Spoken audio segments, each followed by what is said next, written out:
নমস্কার, সোমালিয়াস ক্রিয়েশনে আপনাদের সবাইকে স্বাগত জানাই।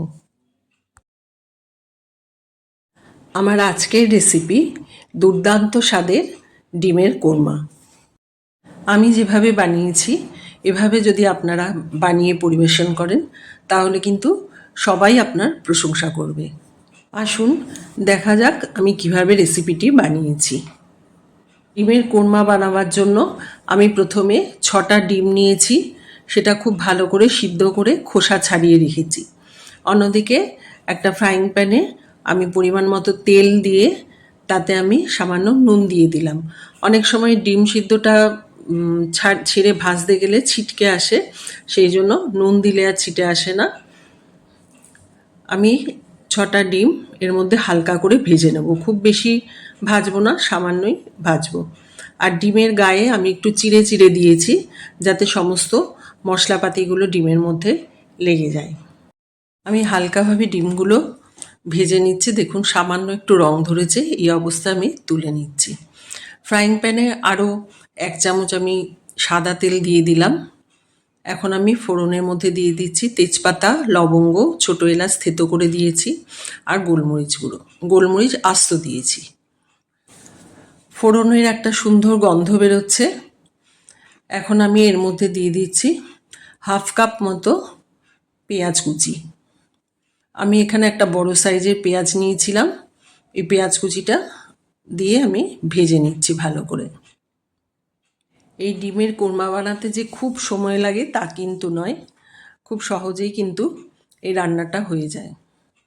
পেঁয়াজটা আমি খুব ডিপ করে ভাজবো না, হালকাভাবেই ভাজবো, কারণ এর মধ্যে আমি আবার পেঁয়াজ বাটা দেব।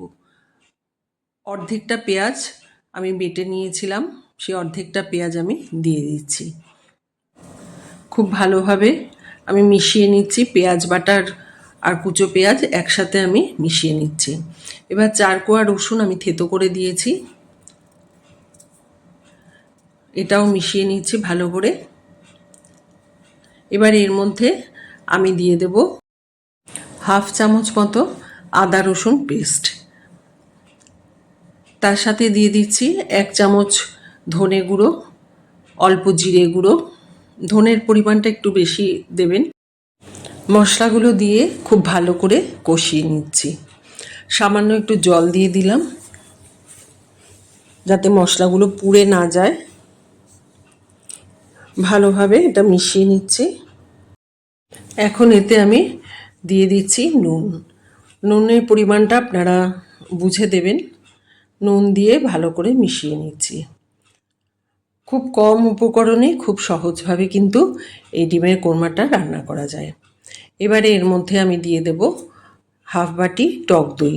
টক দইয়ের সাথে আমি সামান্য একটু আটা মিশিয়ে ভালো করে ফেটিয়ে রেখেছিলাম। আর এই সময় গ্যাসের ফ্লেমটা বন্ধ করে দিয়েছি।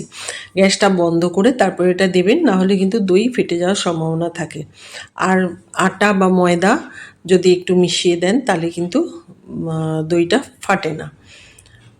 খুব ভালো করে দইটা ফেটিয়ে নিয়ে আমি পেঁয়াজের সাথে দিয়ে দিচ্ছি। এবার দিয়ে দেব কাজু বাদাম বাটা। আমি 8-10টা কাজু বাদাম মিক্সিতে পেস্ট করে নিয়েছিলাম, সেটা আমি এর মধ্যে ঢেলে দিলাম।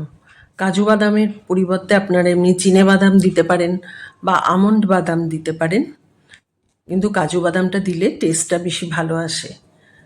কাজু বাদাম বাটাটা দিয়ে আমি ভালোভাবে নাড়াচাড়া করে নিচ্ছি যাতে লেগে না যায়।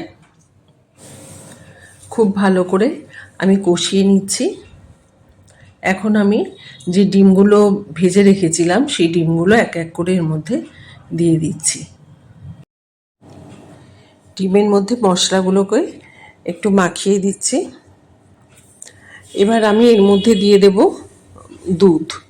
এবার আমুল গুঁড়ো দুধ আমি দিচ্ছি, কারণ দুধ আর দই একসাথে দেওয়া যায় না বলে অনেকে, কিন্তু আমি কিন্তু এখানে আমুল গুঁড়ো দুধ গরম জলে ভিজিয়ে তারপর দিয়ে দিলাম।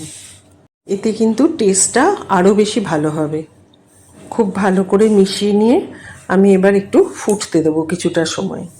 অন্যদিকে আমি কিন্তু একটা ছোট সাইজের একটা পেঁয়াজ নিয়ে পেঁয়াজের বেরেস্তা তৈরি করে রেখেছিলাম, সব শেষে সেটা আমি দেব।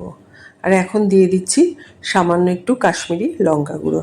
এটা দেখতে সৌন্দর্যের জন্য আমি দিলাম, কারণ এই রান্নায় তো হলুদ পড়ে না, যার জন্য এটা দিলে একটু দেখতে ভালো লাগবে, সেই জন্য আমি এটা দিয়েছি। আপনারা ইচ্ছা করলে এটা নাও দিতে পারেন। এখন এর মধ্যে আমি দিয়ে দিলাম 1 চামচ চিনি। চিনিটা দিয়ে আবারও আমি নাড়াচাড়া করে নিচ্ছি। আমি গ্রেভিটা খুব বেশি শুকনো করব না, একটু ঝোলঝোল অবস্থাতেই আমি নামাবো। এখন দিয়ে দেব 3-4টে কাঁচা লঙ্কা। ঝালটা আপনারা যে যেরকম পছন্দ করেন সেই অনুযায়ী ঝাল দেবেন। চিনি আমি আবারও একটু দিয়ে দিলাম, কারণ এই রেসিপিটা একটু মিষ্টি মিষ্টি হলে খেতে কিন্তু ভালো লাগবে, সেজন্য আমি আরেকটু চিনি দিয়ে দিলাম। ওপর থেকে ছড়িয়ে দিচ্ছি সামান্য গরম মশলা গুঁড়ো, আর দিয়ে দিলাম 1 চামচ ঘি। দারুণ একটা সুগন্ধ বেরোচ্ছে। এখন দিয়ে দেব আগে থেকে ভেজে রাখা পেঁয়াজের বেরেস্তা, যেটা আমি একটা ছোট পেঁয়াজ আমি ভেজে রেখে দিয়েছিলাম, সেটা ওপর থেকে আমি ছড়িয়ে দিচ্ছি। আমার ডিমের কোরমা কিন্তু তৈরি হয়ে গেছে। আশা করি রেসিপিটি আপনাদের সবারই ভালো লেগেছে। আপনারা অবশ্যই বাড়িতে আমি যেভাবে করেছি সেভাবে একবার বানিয়ে দেখুন। এখন 3-4 মিনিটের জন্য আমি এটা ঢেকে রাখছি। এখন দেখাচ্ছি 4 মিনিট বাদে আমার গ্রেভিটা একটু ঘন হয়ে এসছে। এমন অবস্থায় আমি কিন্তু এটা নামিয়ে নেব।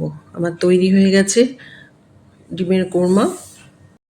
এটা আপনারা ভাত, রুটি, লুচি, পরোটা, নান সব কিছুর সাথে কিন্তু খেতে পারেন, আর খেতে অসাধারণ লাগবে।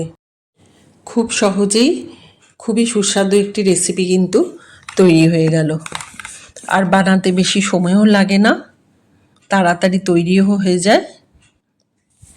এবার গরম গরম পরিবেশনের পালা। যদি রেসিপিটি ভালো লাগে তাহলে অবশ্যই আপনারা বাড়িতে একবার ট্রাই করবেন। আর আমার চ্যানেল সোমালিয়াস ক্রিয়েশনকে একটা লাইক, শেয়ার ও সাবস্ক্রাইব করার জন্য অনুরোধ রইল। রেসিপিটি কেমন লাগলো আমাকে কমেন্টের মাধ্যমে অবশ্যই জানাবেন। সবাই ভালো থাকবেন, সুস্থ থাকবেন। আবার অন্য একটি সহজ রেসিপি নিয়ে আপনাদের কাছে চলে আসব। ধন্যবাদ।